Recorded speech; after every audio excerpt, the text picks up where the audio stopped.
welcome back to Sabine and Giants. I hope you enjoyed this episode.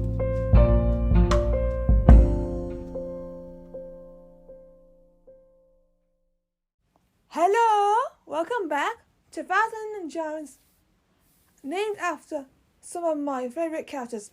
I am Leigh, and if you are new to the podcast, then you will want to know what is this podcast about. I talk about Doctor Who and Star Wars, and I have been holding back on the Doctor Who 60th content, and I thought I'd let you know why that it is.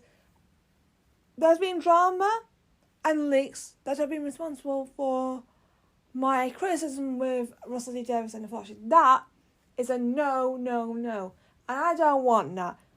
Thankfully, things are looking up.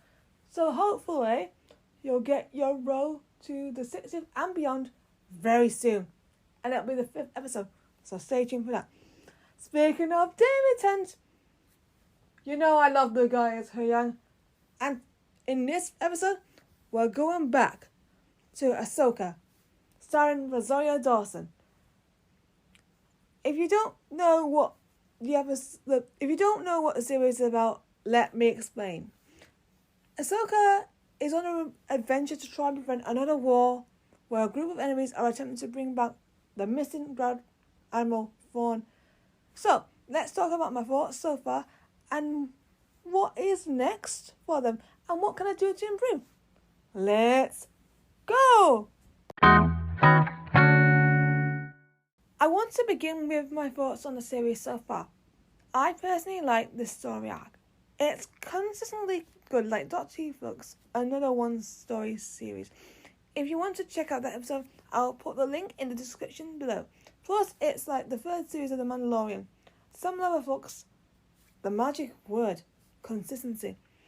However, what bugs me is that some of the episodes, I can see that there is a character that is let down with content. And that's a very good answer to this criticism. There is. I think it's the how the series is structured can tamper with how characters are placed in an episode.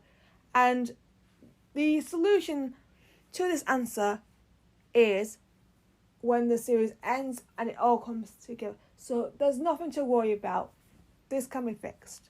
My favourite episode is Time to Fly. I like the concept of the growing friendship of Ahsoka and Sabine, and it stands out.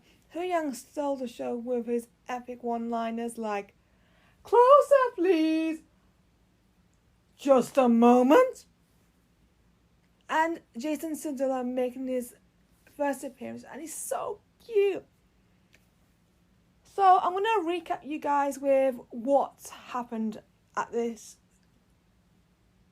moment. So, to recap, Ahsoka is in the world between worlds with... Ahsoka's in the world between worlds with Anakin Skywalker's first ghost. Sabine gave into a temptation and allowed the enemies to destroy them and goes with them to find Thrawn. Is she a prisoner? Hera rebels alongside Carson Teva and loses members of the fleet when the bad guys do their hyperspace jump. Hu Yang is stranded on Cetos. Shin is getting very darker and the villains have won, sadly. Rosario Dawson was coming after Jodie Whittaker's tenure on Doctor Who, and like Jodie, Rosario has a similar story arc, but it's very different. I like the fact that Ahsoka starts with just being with Hien and then getting her allies back together to fight this threat. I just think Ahsoka's storyline is very cool. She's having to deal with a lot of negativity from her past, but she's trying to fight back and do the right thing. And yes, she's left on her own, but Rosario brings a lot of new flavours to Ahsoka, and I think that's what makes her stand out, and I think there's more from her. Natasha Liu portrays Sabine Wren with a great uniqueness. Sabine is great at being this flawed character who keeps making mistakes. First she loses the map and is injured in trying to get it back, and then she ends up joining the Vins. However, she is a great team player. She can pilot a ship and she can use the turret to defeat enemies. She definitely has her emotional vulnerability, which I think works for her. I just think if they can get to the same level as Ahsoka is, I think she could stand out even more, because Natasha is talented. And I feel like if they can avoid making mistakes within the second half, I think Sabine could be one of those standout characters. Heroes in Dilla may not appear as much as her fellow cast members, but she still has the standout moments. I like the fact that she still keeps her motherly and rebellious aspects from Rebels. Meredith Winston does a great job.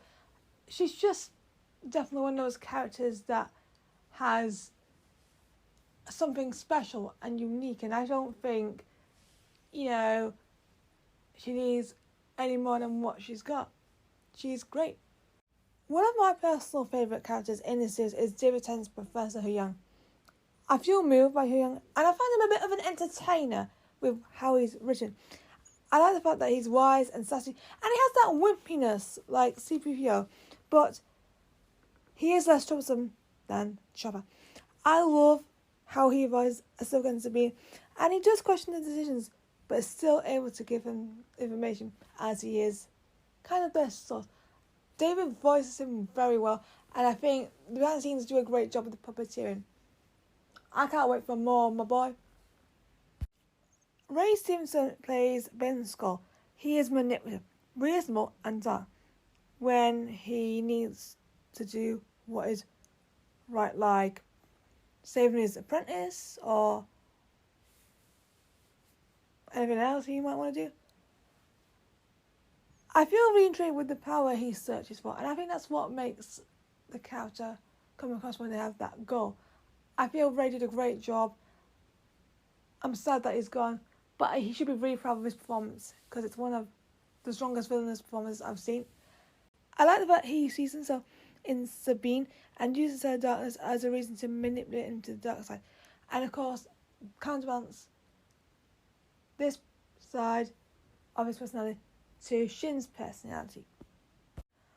Eva Sackno is one of my surprises of the series. She's definitely one of my favourite Star Wars fans because she's got something different. She has more of a intimidating stare, which Ivana brings to the role brilliantly. She also can be a bit jealous of Morgan, which I love, the sassiness, and of course her ongoing darkness as she grows in power. That's what makes her stand out. I love her rivalry with, of course, Sabine, which I think is brilliant. And I feel like one of the theories about her maybe becoming a Sith, it's probably one of my personal favourite theories. I think it would be good. There is proof there of ongoing darkness, especially when she nearly chokes Sabine. But her master stops her. So could Shin be in full suit of Obi and Anakin? I don't know, but I'm interested to see what Shin has in store next. Diana Zanito is one of the strongest actresses to play a villain. She did well in The Jedi. I think she's done well, in my opinion, so far. I think her best moment was, of course, when she was taking on the good guys in Time to Fight. I actually felt she was great. I just think she needs more time, and I feel like I want a bit more from Morgan, and I think Dave Filoni will end up doing that. It's just a waiting game because I feel Diana's got so much potential left. Matt is definitely one of the interesting villains out there. He has a good fighting skill. He's a good pilot. I did think in Total Trouble there was one moment where I didn't really get it, but that's fine. I like the fact that he went the same way as several other Inquisitors went when they faced Ahsoka, because I think it's important to notice the fact that Ahsoka does have quite a good when she duels them. I do feel like he had his purpose, and that was probably to be a threat whilst they built the hyperspace ring. And I don't think he would fit in the next part of Journey, so I felt like they wrote him out at the right time. I still think he was good though. The music in this series has been some of the best. I want to give a huge shout out to Kevin, Sean, and Dina Kiner. Also to Sarah Tudson for some amazing vocal, and everyone else. This is definitely amazing music, and I can't wait for what you got next. I want to talk about the storylines so far. I love the Master Apprentice storylines. Ahsoka and Sabine's is beautiful as they both have obstacles, but have Young to help them do what they need to do, even if he burns them with his insults too much. On the other hand, Ben and Shin show different ways, but Ben respects Shin as he's taught her for quite some time. And they both have different opinions on Morgan, which is what makes them stand out. Hero Center's rebellion against the New Republic is very prevalent beyond episode 3. I like how angry she is and then rebels by going to Cedos to try and help her friends. It's nice to see she mentions once a rebel, always a rebel, as it allows to see what she has done in the past, but she can still do it. How Young being the girl's information rod is a great idea. I like the fact that he is good at motivating others, like he did in the Younger arc, and he's also instrumental in helping Ahsoka and Sabine Wren work as a team. The Fallen Rescue team is very strong. It's memorable, and the villains definitely make it work, as they all have different goals. Like in The Mandalorian, the New Republic are negligent and are oblivious. Like in The Mandalorian, the New Republic are negligent and are oblivious to the threats, which I like. The fighting between Hero and them is well run, and it makes everything look great, especially when we're looking at what happens in the future. What I would like to see in the next half of the series is, once again, good characterization from the regulars. I would love to see Sabine Wren reach her full potential and hopefully get the character development she needs, because I think there is potential for her. Same with Morgan now, Beth. I'm intrigued to see Thrawn, so I'm hoping something brilliant as they did in Rebels. I don't know, it's just stay at the same standard of the first half. Then I think Ahsoka could be one of those series that really impresses me. Here are 2 case studies, one for Sabine and one for Ahsoka. Case study number 1, Bo-Katan Kryze. Like Sabine Wren, Bo has had to deal with flaws, and we saw Bo having to deal with setbacks during the first series of The Mandalorian. Sabine can benefit from admitting the flaws like Bo did in front of the table of Mandalorians. Case study number 2, 13 Daughter.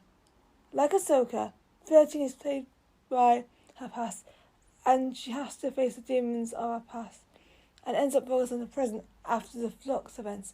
Ahsoka has to face the demons and move on from the past and focus on trying to stop Thrawn. I am excited and nervous for the second half of Ahsoka, as it could be brilliant or it could have problems. I'm hoping that the storytelling keeps up to par with what I've seen already, because I think there's potential with the show. The next episode is a look back at Ahsoka. Has it kept up to par with all the other New Republic shows? Has Sabine Wren done enough to make a comeback? Stay tuned and wait and see. I hope you enjoyed this episode. Comment down below what you think about Ahsoka so far. And also you can do it on social media, where you can check out the latest news.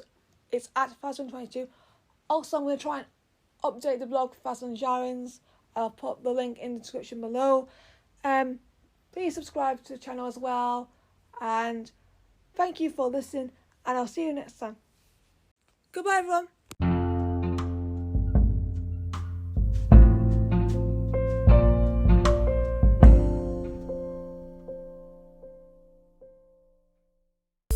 Thank you for listening to the podcast. Subscribe to Phasma and Jarens and stay tuned for more